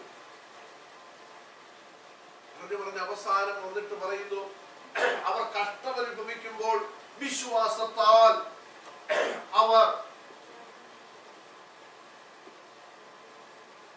ജടയാടുകളുടെ കോലാടുകളുടെ തോല് ധരിച്ചു. നോക്കിയേ, ഇതെല്ലാം ഇവര് ചെയ്യുമ്പോഴും അവരുടെ ഉള്ളിൽ നിറഞ്ഞു നിൽക്കുന്നത് എന്താ? വിശ്വാസം. കാരണം ഞാൻ പറഞ്ഞല്ലോ, മോശ ഇവിടെ രാജാവായിട്ട് കയറിയിരുന്നെങ്കിൽ 50 വർഷം അല്ലെ 60 വർഷം. പക്ഷേ തന്റെ വിശ്വാസം എന്ന് പറയുന്നത് നിത്യതയിൽ തനിക്ക് ലഭിക്കാൻ പോകുന്ന വലിയ ധനത്തെ കുറിച്ച്, നിത്യതയിൽ തനിക്ക് ലഭിക്കാൻ പോകുന്ന വലിയ പ്രതിഫലത്തെ കുറിച്ച്. ശ്രദ്ധിക്കണം, ഞാൻ ചോദിച്ചത് നിങ്ങളോട്, മാനുഷികമായ ബുദ്ധി കൊണ്ട് നമ്മളൊക്കെ തെരഞ്ഞെടുക്കുന്നുവെങ്കിൽ തെരഞ്ഞെടുക്കുന്നത് ഇന്നിവിടെ നിൽക്കാനുള്ളതാണ് നമ്മൾ തെരഞ്ഞെടുക്കുന്നത്, അല്ലെ? ഇന്നിവിടെ ലഭിക്കാൻ പോകുന്ന നന്മയെ കുറിച്ചാണ് നമ്മൾ തെരഞ്ഞെടുക്കുന്നത്, അല്ലെ? ഇവിടെ ഒന്നും താൻ കണ്ടില്ല. തനിക്ക് ലഭിക്കാൻ പോകുന്നത് എന്താണെന്നൊന്നും തനിക്ക് അറിയത്തില്ല. പക്ഷേ തനിക്കറിയാം ഇവിടെ കിട്ടുന്നതിനെക്കാട്ടി മെച്ചമായിട്ടുള്ളതാണ് ഇവിടെ കിട്ടാൻ പോകുന്നത്. ശ്രദ്ധിച്ചോണം, മോശയ്ക്ക് അറിയത്തില്ല എന്താ അവിടെ കിട്ടാൻ പോകുന്നത്, അറിയാമോ? പക്ഷേ മോശയ്ക്ക് ഒരു കാര്യം അറിയാം, ഇവിടെ കിട്ടുന്നതിനെക്കാട്ടിൽ മെച്ചമായിട്ടുള്ളതാണ് ദൈവം എനിക്ക് വേണ്ടി ഒരുക്കുന്നത്. ഞാൻ 2-3 കാര്യങ്ങൾ എന്ന് പറഞ്ഞ് നിങ്ങൾ നോട്ട് ചെയ്യേണ്ട കാര്യങ്ങൾ. ഇവിടെ അടുത്ത വാക്കിയിട്ട് അടുത്ത വാക്ക്, ഇത് ഇന്നത്തെ നമ്മുടെ പഠിപ്പിന് തിരിഞ്ഞു പോയി. ഞാൻ പറഞ്ഞത് മനസ്സിലായോ മക്കളെ? നിങ്ങൾക്ക് മനസ്സിലായോ? ഇന്ന് നമ്മൾ ഈ വചനം വെച്ച് പഠിപ്പിക്കുന്നത് ഇത് സഹിച്ചാൽ ഇവിടെ നമുക്ക് നിക്ഷേപങ്ങൾ കിട്ടും. ഞാൻ പറഞ്ഞത് മനസ്സിലാവുന്നുണ്ടോ മക്കളെ? പക്ഷെ ദൈവവചനം പറയുന്നത് നേരെ തിരിച്ചാ. നിങ്ങൾ ദൈവവചനം വായിച്ചു നോക്ക്. ഇനി ഇവിടെ നമുക്ക് എന്തെങ്കിലുമൊക്കെ കിട്ടിയെങ്കിൽ നിങ്ങൾ മേടിച്ചോ, മേടിക്കണ്ടെന്നല്ല ഞാൻ പറയുന്നത്. കർത്താവ് ചിലപ്പോൾ നമുക്ക് കഷ്ടം അനുഭവിച്ചത് കൊണ്ട് നമുക്ക് അല്പം ഒരു സന്തോഷത്തിന്റെ വക ചിലപ്പോൾ നമുക്ക് ലഭിക്കാം, ഇല്ലെന്നൊന്നും ഞാൻ പറയുന്നില്ല. പക്ഷേ ഇത് കിട്ടുമെന്നും പറഞ്ഞ് ഇത് സഹിക്കാൻ എന്ത് ചെയ്യരുത്, പോകരുത്. നമുക്ക് വെച്ച് ദൈവജനത്തിന് വെച്ചിരിക്കുന്ന പ്രതിഫലം എപ്പോഴും എവിടെയാ? ഞാൻ നിങ്ങളോട് തുറന്നൊരു കാര്യം പറയാം. നമുക്ക് ഈ മലയാളിക്ക് മാത്രമേ ഉള്ളൂ ഈ കഷ്ടം അനുഭവിച്ചാൽ ഭയങ്കര നന്മ കിട്ടും, അല്ലെ? നിങ്ങൾ ചിന്തിച്ചിട്ടുണ്ടോ? നമ്മളെക്കാട്ടിൽ ഒത്തിരി കഷ്ടം ഇന്ത്യക്കാർ നിവാസന്മാർ അനുഭവിക്കുന്നു, ജയിലുകളിൽ കിടക്കുന്നു. അവർക്ക് എന്തെങ്കിലും ഭൗതിക നന്മ കിട്ടിയാൽ കിട്ടും? അതിനെ കിട്ടാത്ത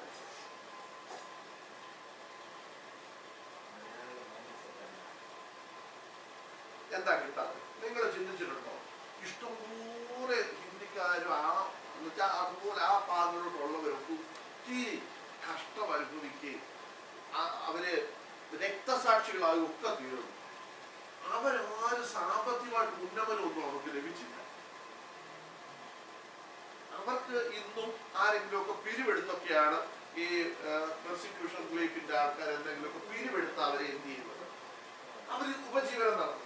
പക്ഷെ നമുക്ക് എന്തെങ്കിലും അടി കിട്ടിയ ഉടൻ നമ്മൾ പറയുന്നത് എന്താണെന്നറിയോ? ഭയങ്കര നന്മ ദൈവം നമുക്ക് എന്ത് ചെയ്യാൻ പോവാ. നമ്മൾ എവിടുന്നെങ്കിലും ഒക്കെ എന്തെങ്കിലുമൊക്കെ ഒപ്പിക്കുകയും ചെയ്യും. എന്നിട്ട് നമ്മൾ പറയും കർത്താവിന് വേണ്ടി കഷ്ടം സഹിച്ചതിന്റെ കർത്താവ് എന്ത് ചെയ്യുന്നത് പ്രതിഫലം തന്നെ. അപ്പൊ എന്റെ ചോദ്യം, അതെന്ത് ഈ അവരനുഭവിച്ചത് കർത്താവിന് വേണ്ടിയാണ്?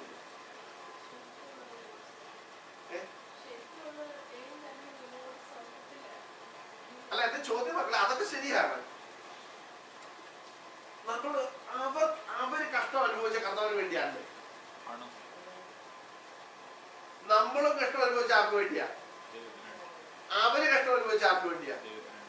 നമുക്ക് എന്ത് കിട്ടി? ഇവിടെ ഭയങ്കര പ്രതിഫലം കിട്ടി, അവർക്ക് കിട്ടിയില്ല. അപ്പൊ ദൈവം ചെയ്തത് ശരിയാണ്?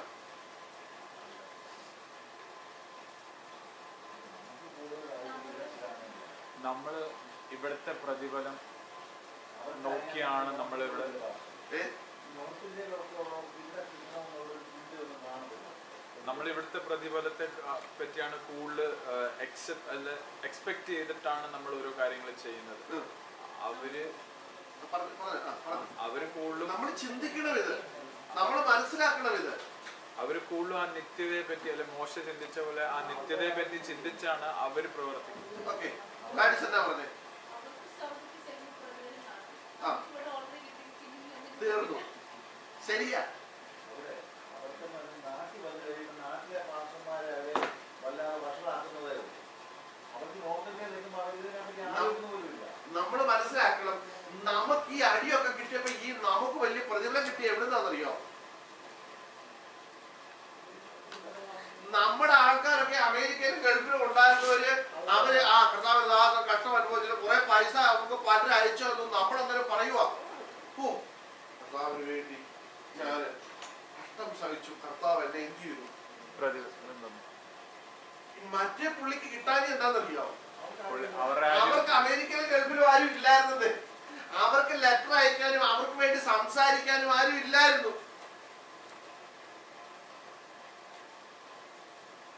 അതുകൊണ്ട് നമ്മൾ പറയുക, നമുക്ക് വേണ്ടി സംസാരിക്കാനും നമ്മളെ റെക്കമെൻഡ് ചെയ്യാനും ആളുള്ളത് കൊണ്ട് നമ്മളെ കുറെ പേര് അറിഞ്ഞു. അവര് ജയിലിൽ 8 മാസത്തോളം ജയിലിൽ കിടന്നു. ആ സഹോദരി ഒറ്റയ്ക്ക് ജയിലിൽ കിടന്നു. ഒത്തിരി പ്രയാസം തോന്നി അവർക്ക്. കഷ്ടം, ജയിലിൽ കിടക്കാൻ, പ്രത്യേകിച്ച് നോർത്ത് ഇന്ത്യയിലൊക്കെ ജയിലിൽ കിടക്കാൻ അത്ര ഈസി കാര്യമല്ല. ജയിലിൽ കിടന്നു. അവര് ഭയങ്കര പബ്ലിസിറ്റി അവർക്കുണ്ടായി. ഇതെങ്ങനെ കിട്ടി?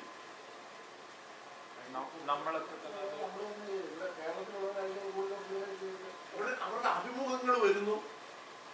അവര് ഇതെല്ലാം ഇതിനെ കുറിച്ച് വിവരിക്കാൻ പല മീഡിയകൾ അവരെ എന്ത് ചെയ്യുന്നു, വിളിക്കുന്നു. അപ്പം അവരെ ഹെൽപ്പ് ചെയ്യാൻ ഒത്തിരി പേര് എന്ത് ചെയ്യുന്നു, റെഡിയാ. അതൊക്കെ നല്ല കാര്യം. ഒരു തെറ്റാണെന്നല്ല ഞാൻ ഈ പറയുന്നത്. ഞാൻ പറഞ്ഞത് ഇവിടെ ഗ്ലാഡിസ് പറഞ്ഞൊരു വിഷയം നമ്മൾ ശ്രദ്ധിച്ചോളൂ. നമ്മൾ അതിനെ അങ്ങ് പ്രൊമോട്ട് ചെയ്തു, നമ്മൾ അതിനെ ഭയങ്കരമായിട്ട് ബൂസ്റ്റ് ചെയ്തു. 2 പേര് കഷ്ടപ്പെട്ടു, ജയിലിൽ കിടന്നു. അത് ഒത്തിരി പ്രയാസമുള്ള കാര്യം തന്നെയാണ്. അവർക്ക് ഒത്തിരി നന്മ കിട്ടട്ടെ, കിട്ടുന്നതൊന്നും ഞാൻ എതിരത്തല്ല ഞാൻ ഈ പറയുന്നു. അവരെ പ്രൊമോട്ട് ചെയ്യാൻ ആളുള്ളത് കൊണ്ട് അവർക്ക് പലയിടത്തു നിന്ന് പല നന്മകൾ വന്നിട്ട് നേരത്തെ ആരാ പറഞ്ഞത്? നമ്മൾ തന്നെ വഷളാക്കുന്നത്. നമ്മൾ തന്നെ അവരെ അങ്ങ് വഷളാക്കി. അവർക്ക് തന്നെ ഒരു ചിന്ത വന്നു, ഞാൻ കർത്താവിന് വേണ്ടി കഷ്ടമായിരുന്നു, ഇതിനായിരുന്നു കർത്താവ് ഈ കഷ്ടം എനിക്ക്. ഇന്നും ജയിലിൽ കിടക്കുന്ന നോർത്ത് ഇന്ത്യൻ ദൈവാസന്മാർ ഇന്നും ജയിലിലുണ്ട്. അവർക്ക് വേണ്ടി ബെയിൽ അപ്ലൈ ചെയ്യാൻ ആളില്ല, അതിനുവേണ്ടി പൈസ മുടക്കാൻ ആളില്ല, അവരെ മീഡിയയുടെ മുമ്പിൽ കൊണ്ടുവരാൻ അവരുടെ ആളുകളില്ല, അവരെ പ്രൊമോട്ട് ചെയ്യാൻ ആളുകളില്ല. അതുകൊണ്ട് അവര് 10 വർഷം കിടന്നിട്ട് വെളിയിൽ ഇറങ്ങിയാലും ആരും അവരെ എന്ത് ചെയ്യുന്നില്ല, അറിയുന്നില്ല. അവർക്കേക ആശ്രയം ആരേ ഉള്ളൂ, കർത്താവ് മാത്രമേ ഉള്ളൂ. നമ്മൾ നേരത്തെ പറഞ്ഞ പോലെ അവര് വിശ്വസിക്കാം, എനിക്ക് നിത്യതയിലെത്തുമ്പോൾ പ്രതിഫലം കിട്ടും എന്ന് പറഞ്ഞ് അവരതങ്ങ് ആശ്വസിക്കുക. പക്ഷേ നമ്മുടെ ആളുകളെ നമ്മൾ പ്രൊമോട്ട് ചെയ്തു, നമ്മൾ മീഡിയയുടെ മുമ്പിൽ വന്നു, ഒത്തിരി പേരവരെ കണ്ടു, ഒത്തിരി പേരവരുടെ കഷ്ടതയിൽ അവർക്ക് കൈത്താങ്ങൽ കൊടുത്തു, ഹെൽപ്പ് കൊടുത്തു, സാമ്പത്തികമായിട്ട് അവരെ സഹായിച്ചു. ഒരു ദിവസം ഇവർക്ക് ചിന്ത വരിക, ഞാൻ കഷ്ടതയിലായത് എനിക്ക് ഗുണമായി. നിങ്ങൾ ശ്രദ്ധിക്കണം, വാക്യം തെറ്റിച്ച് നമ്മൾ പറയരുത്, വാക്യം തെറ്റിച്ച് നമ്മൾ വ്യാഖ്യാനിക്കരുത്. നിങ്ങൾക്കറിയാമോ ഞാൻ കഷ്ടതയിലായത് ഗുണമായി? ബാക്കി അറിയാമോ? അറിയാമോ ബാക്കി? അതിന്റെ അടുത്ത ലൈൻ എന്താണെന്നറിയോ? അറിയാമോ? ആർക്കെങ്കിലും അറിയാമോ അതിന്റെ അടുത്ത ലൈൻ? നിന്റെ ചട്ടങ്ങളെ പഠിപ്പാനത് കാരണമായെന്ന്. അല്ലാതെ ഞാൻ സമ്പന്നനാകാനിടയായ നല്ല വചനം എഴുതിയേക്കുന്നത്. നമ്മൾ പറയുന്നത് എന്താണെന്നറിയാമോ? ഞാൻ കഷ്ടതയിലായത് എനിക്ക് എപ്പോഴാ പറയുന്നതെന്ന് അറിയോ? സാമ്പത്തിക ലാഭം കിട്ടിയപ്പോ നമ്മൾ പറയും ഒരു കഷ്ടത ജീവിതത്തിൽ വന്നു, അത് കഴിഞ്ഞപ്പോ സാമ്പത്തിക ലാഭം നമുക്കുണ്ടായി, അല്ലെ നമ്മൾ അറിയാത്തൊരു വഴി തുറന്നു വന്നിട്ടുണ്ടെങ്കിൽ നമ്മൾ പറയുക ഞാൻ കഷ്ടതയിലായത് എനിക്ക് ഗുണമായിരുന്നു ദാവീദിനോട് ചേർന്ന് പറയാൻ. കേട്ടിട്ടില്ല സാക്ഷ്യം? ദാവീദ് പറയുന്നത് അറിയാമോ? ഞാൻ കഷ്ടതയിലായത് എനിക്ക് ഗുണമായി, നിന്റെ ചട്ടങ്ങളെ പഠിപ്പത് കാരണമായത്. ചട്ടം എന്ന് പറഞ്ഞാൽ എന്നാ? നിയമം, ദൈവത്തിന്റെ കൽപ്പന പഠിക്കാൻ. ഒന്ന് വായിച്ച മക്കളത് എടുത്തെങ്കില് കണ്ടോ? നിന്റെ ചട്ടങ്ങൾ പഠിപ്പാൻ. ഇംഗ്ലീഷിലേത് 119:71 ഇട്ടാ മക്കളെ.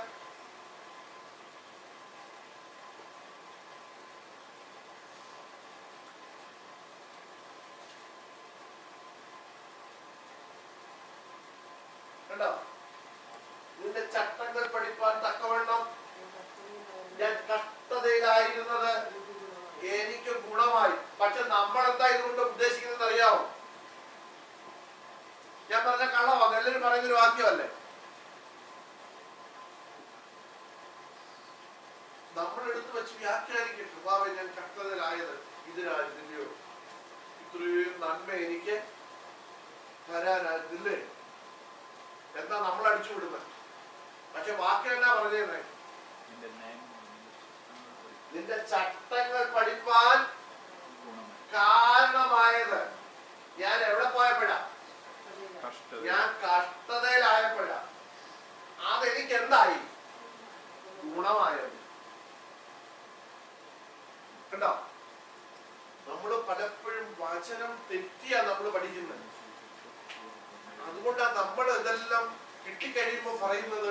ഇതെല്ലാം ഞാൻ ഇന്ന് രാവിലെ ഇങ്ങനെ ഈ ബൈബിളിൽ കുറച്ച് സമയം ഞാൻ വായിച്ചുകൊണ്ടിരുന്നത് എന്റെ മനസ്സിൽ ചിന്ത പറയുക, തെറ്റാണെങ്കിൽ നിങ്ങൾ വിട്ടത്.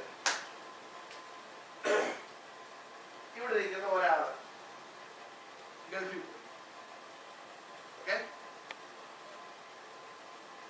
അവിടെ ചെന്ന്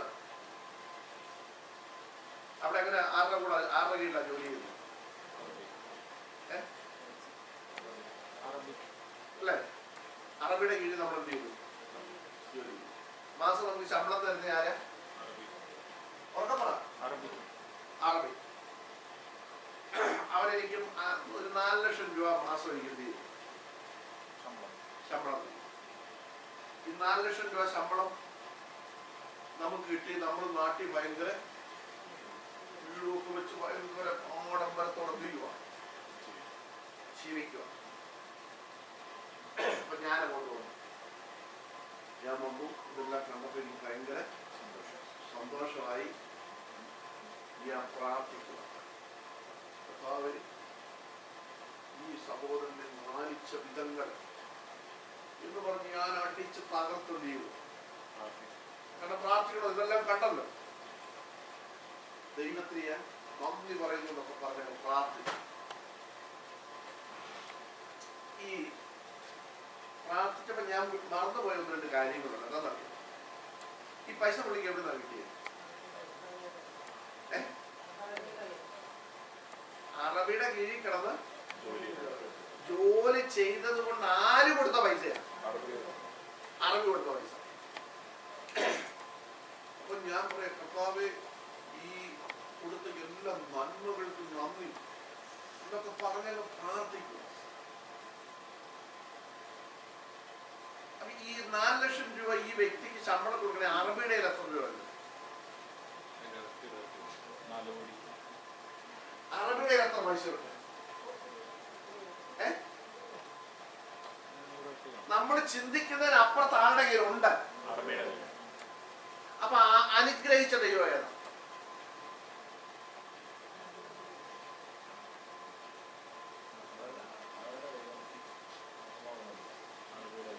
ഞാൻ പറഞ്ഞ മനസ്സിലായി. അനുഗ്രഹിച്ച ദൈവം ഏതാ?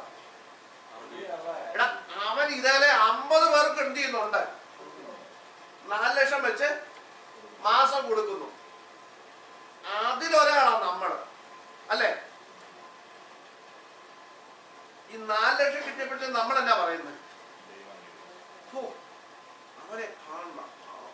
ദൈവ ഭക്തന്മാർ ഇങ്ങനെയാണ് ദൈവം എന്ത് ചെയ്യുന്നത്. പിന്നെ ഈ പുള്ളിയെ കുറിച്ചായിരിക്കും എന്റെ പ്രസംഗം മൊത്തം.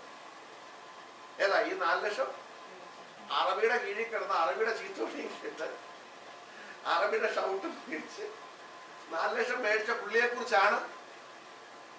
ഉണ്ടോ ദൈവം അനുഗ്രഹിക്കുന്ന വിധങ്ങൾ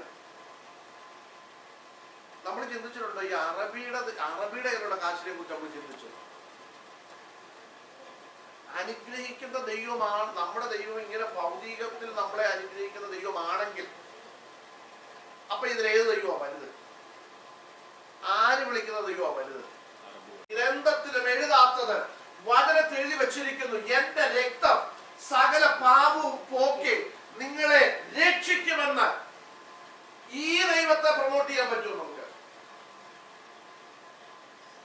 നിത്യതയിൽ നിങ്ങളെ കൊണ്ട് എത്തിക്കാമെന്ന് പറഞ്ഞ ദൈവത്തെ നിങ്ങൾക്ക് പ്രൊമോട്ട് ചെയ്യാൻ പറ്റിയിട്ടുണ്ടോ?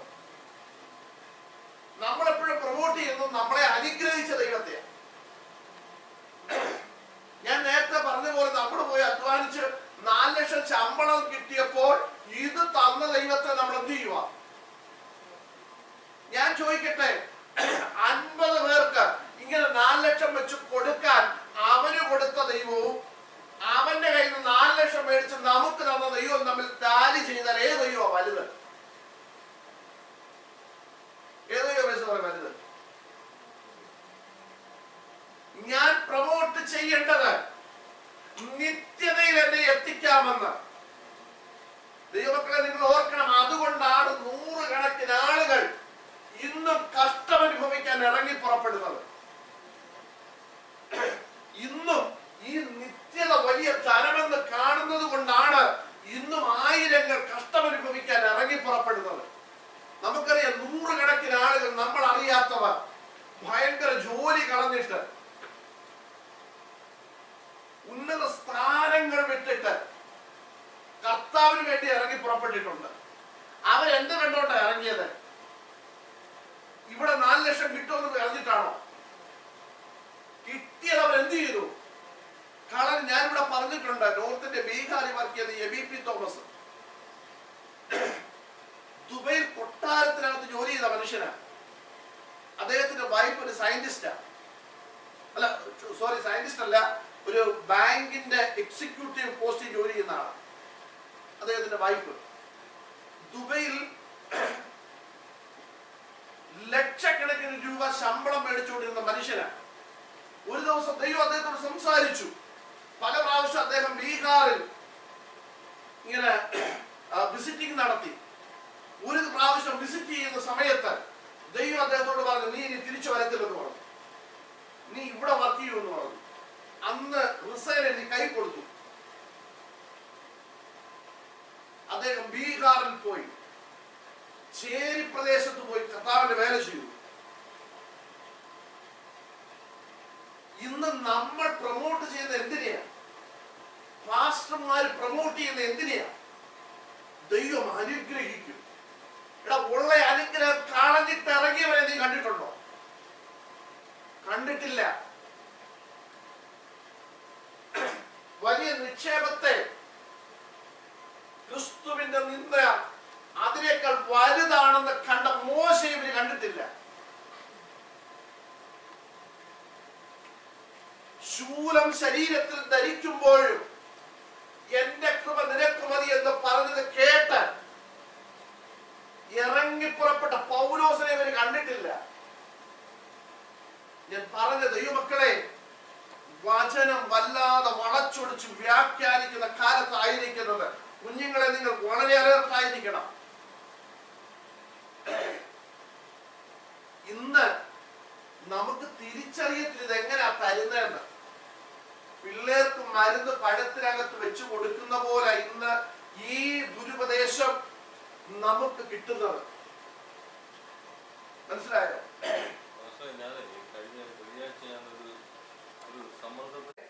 ഹെരോദാവ് വാൾ കൊണ്ട് കൊന്നു. സമയം തീർന്നു. എന്നിട്ട് പത്രോസിനെ പിടിച്ചെന്ത് ചെയ്തു? പെരുന്നാൾ ആയതുകൊണ്ട് 12-ാം തീയതി കാണാം മക്കളെ. വാൾ കൊണ്ട് കൊന്നു. അത് യഹൂദന്മാർക്ക് പ്രസാദമായതുകൊണ്ട് ആരെയും കയറി പിടിച്ചു? പത്രോസിനെ പിടിച്ചു. ആ, പെരുന്നാൾ ആയതുകൊണ്ട് എവനെ എവിടെ ഇട്ടു? ആ,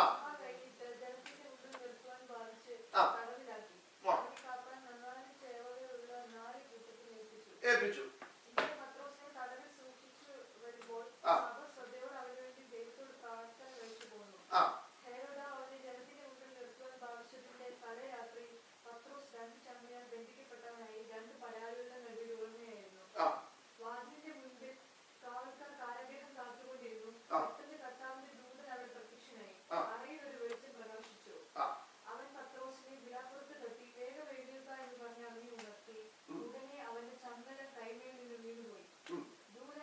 മതി മതി മക്കളെ, നിങ്ങൾ ശ്രദ്ധിക്കണം. യോഹന്നാന്റെ സഹോദരൻ യാക്കോബ്, അടുത്ത വ്യക്തി പത്രോസ്. ഇവർ രണ്ടും ആരായിരുന്നു? കർത്താവിന്റെ ശിഷ്യന്മാരായിരുന്നു അല്ലേ? ഇവർ രണ്ടുപേരെ എന്ത് ചെയ്തു? ആദ്യം അവിടെ പറഞ്ഞിരിക്കുന്നത് യോഹന്നാന്റെ സഹോദരനായ യാക്കോബിനെ എന്ത് ചെയ്തു? വാൾ കൊണ്ട് കൊന്നു, വെട്ടിക്കൊന്നു. അത് ജനത്തിന് ഭയങ്കര എന്തായിരുന്നു മക്കളെ എഴുതിയിരിക്കുന്നത്? ജനത്തിന് ഭയങ്കര പ്രസാദമായി, ഭയങ്കര സന്തോഷമായപ്പം ഹെരോദാവിന് മനസ്സിലായി എന്റെ ജനപ്രീതി കൂടാൻ പറ്റിയ പരിപാടിയാണ്. ആരെയും കൂടെ പിടിച്ചു? പത്രോസിനെ പിടിച്ചു. പുളിപ്പില്ലാത്ത അപ്പത്തിന്റെ പെരുന്നാൾ ആയതുകൊണ്ട് ഇവരെ പിടിച്ചോണ്ട് ഇട്ടു. ഇത് കഴിഞ്ഞിട്ട് അവനെ എന്ത് ചെയ്യാം? കൊല്ലാമെന്ന് അങ്ങനെ എഴുതിയിരിക്കുന്നത്. ഇത് കഴിഞ്ഞിട്ട് അവരെ കൊല്ലാമെന്ന് വിചാരിച്ച് എവിടെ പിടിച്ചിട്ടു? ജയിലിലിട്ടു. നിങ്ങൾ ശ്രദ്ധിക്കണം, ഇവർ രണ്ടുപേരും കർത്താവിന്റെ ശിഷ്യന്മാരാണ്. രണ്ടുപേരും കർത്താവിന്റെ വേല ചെയ്തവർ. യാക്കോബിനെ എന്ത് ചെയ്തു? വാള് കൊണ്ട് കൊന്നു. പത്രോസിനെ ചങ്ങലയിട്ട് ജയിലിലിട്ടു. അവനെ കൊല്ലുന്നതിന്റെ തലേ രാത്രി എന്ത് ചെയ്തു? സഭ ശ്രദ്ധയോടെ പ്രാർത്ഥിച്ചുകൊണ്ടിരുന്നു. അവനെ എന്ത് ചെയ്തു? വിടുവിച്ചു. ഈ പത്രോസ് വന്നു. ആരാധനയ്ക്ക് ഭയങ്കര ഒരു സാക്ഷ്യം. ദൈവമക്കളെ, നിങ്ങളുടെ പ്രാർത്ഥന എന്റെ ജീവിതത്തിൽ ഭയങ്കര അനുഗ്രഹം, വിടുതലായിരിക്കും, കോട്ടയായിരിക്കും. നമ്മുടെ വാക്കുകളില്ല, അടിച്ച് തകർക്കില്ല. നമ്മൾ കർത്താവ് പോലും ചിന്തിക്കാത്ത വാക്കുകളൊക്കെ നമ്മൾ പറയുന്നു. സാക്ഷ്യം പറയും. ഈ സാക്ഷ്യം പറയുന്ന സമയത്ത് ഈ യാക്കോബിന്റെ കുടുംബം എവിടെ ഇരിപ്പുണ്ട്? ചിന്തിച്ചേ. ചർച്ചിനകത്ത് യാക്കോബിന്റെ ഭാര്യ എങ്ങനെ ഇരിക്കുന്നത്? സ്വാഭാവിക ചിന്തിച്ചു. യാക്കോബിന്റെ ഭാര്യ എങ്ങനെ ആയിരിക്കും അവിടെ വന്നിരിക്കുന്നത്? കരഞ്ഞ് കണ്ണുനീരെല്ലാം പറ്റി വന്നിരിക്കുക. അപ്പോഴാണ് ആരെഴുന്നേറ്റ് സാക്ഷ്യം പറയുന്നത്? പത്രോസ് എഴുന്നേറ്റ് ഒറ്റ സാക്ഷ്യം. നിങ്ങളുടെ പ്രാർത്ഥന നിങ്ങൾ ചിന്തിച്ചു നോക്കി.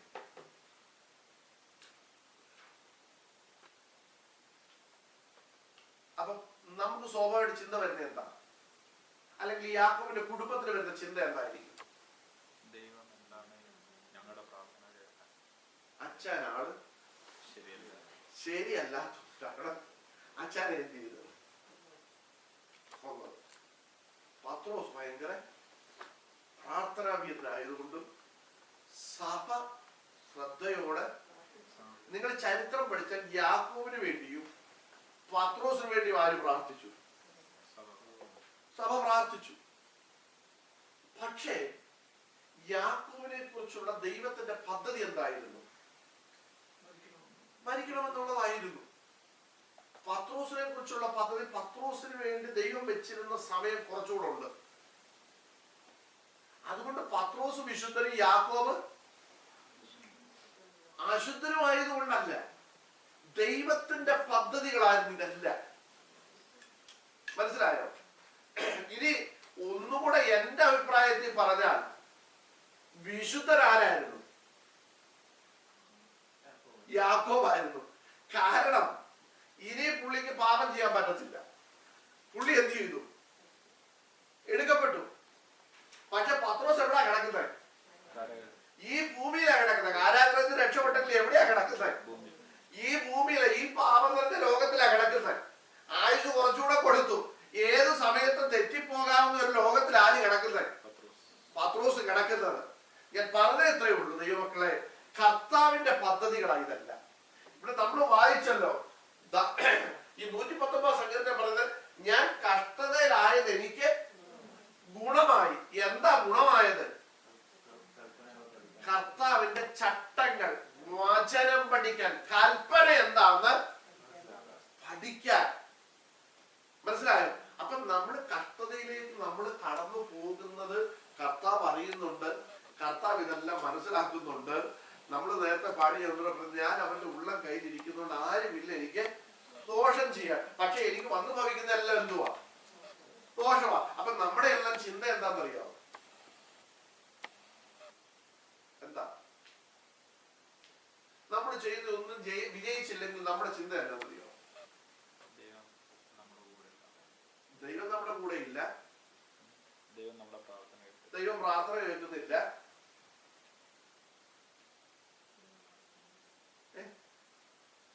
നമ്മളെല്ലാം ചിന്തിക്കുന്നത് എന്താണെന്നറിയോ? എന്താ പറഞ്ഞു? കൂടെയുള്ള ആള് ശരിയല്ല, അങ്ങനെയൊക്കെ പറയുന്നത് സൗകര്യമാരില്ല. ഇതൊക്കെയാ നമ്മൾ പറയുന്നത്. പിന്നെ നമ്മള് വേറൊരു പുള്ളിയുടെ പുറത്തു കൊണ്ട് ഇതെല്ലാം വെക്കുകയും ചെയ്യും. ഇതെല്ലാം പിശാചിന്റെ പോരാട്ടം. ഞാൻ ചോദിക്കട്ടെ, ഞാൻ അവന്റെ ഉള്ളം കയ്യിൽ ഇരിക്കുകയാണെങ്കിൽ എനിക്ക് ദോഷം ചെയ്യാൻ ആരുമില്ലെന്ന് നമ്മൾ പാടും. പക്ഷെ നമ്മള് കൊണ്ടിതെല്ലാം വെക്കുന്ന ആളുടെ പുറത്താണ്, പിശാചിന്റെ ഉള്ളിൽ. അതെങ്ങനെയാ നോക്കുന്നത്?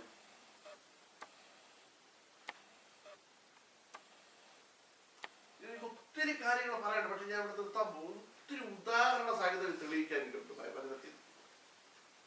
ഞാൻ പറഞ്ഞു വന്നത് മക്കളെ ഇത്രയേ ഉള്ളൂ. നമ്മുടെ ജീവിതത്തിൽ വന്ന് ഭവിക്കുന്നതെല്ലാം കർത്താവ് അറിഞ്ഞിട്ടാണ്. കർത്താവ് അറിയാതെ ഒരു ദൈവമൈതന്റെ ജീവിതത്തിൽ ഒന്നും സംഭവിക്കും. തിമോഥെയോസ് ലേഖനത്തിൽ പൗലോസ് തിമോഥെയോസോട് പറഞ്ഞു കൊടുക്കുന്ന ഒരു കാര്യമുണ്ട്.